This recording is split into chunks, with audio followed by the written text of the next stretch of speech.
For the last 20 years, AKA has been designing and manufacturing some of the most prestigious recording studios in the world. AKA Design introduces the Pro Media, Pro Edit and Pro Wave systems, which are affordable self-assembly desks for mixing, composing, editing and recording. Make your studio as creative as you. Visit akadesign.com. Sound on Sound here at IBC 2011 in Amsterdam. I'm here with Anders from Genelec.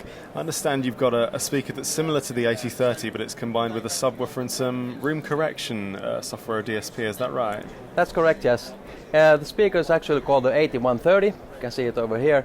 So the difference in between 8030 and the 8130 is that the 8130 has an AES EBU input, which makes it possible to connect it to the sub you can see over here. It's called the SC7261A, and it actually houses DSP correction. So what happens is that you connect the signal to the sub and then pass on the signal to the main speakers, and the correction will actually happen within the sub. So it's not happening in the speaker, but in the sub.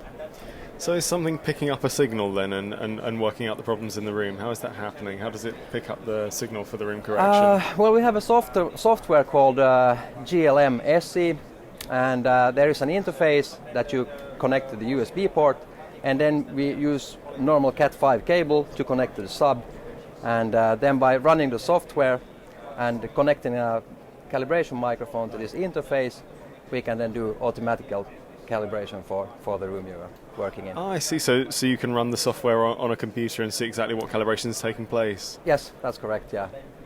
So what would the price be for, say, a 2.1 system if I wanted just a sub and two satellites for this? Well, a 2.1 system goes for roughly 3,000 euros. Okay, and let's say I wanted to do full 5.1 surround mixing. 5.1 would then be roughly 5,000 euros. So can we have a quick look at the software involved? Yes, absolutely. Let's just go over to the other side of the booth.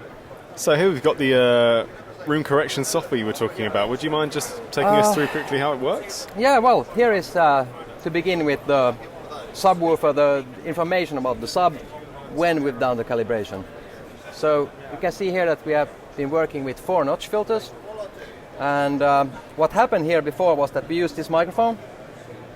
Well, this is of course not the real environment, but what you would do is that you place the microphone where you're sitting, and as you can see here, it's connected to the interface, which goes to the computer. I'm running it on Mac here, but of course it also works on Windows. And well, this is what the system did for us automatically. So it has tweaked some of the frequencies here. You can see you have some values, frequency value, gain value, Q value.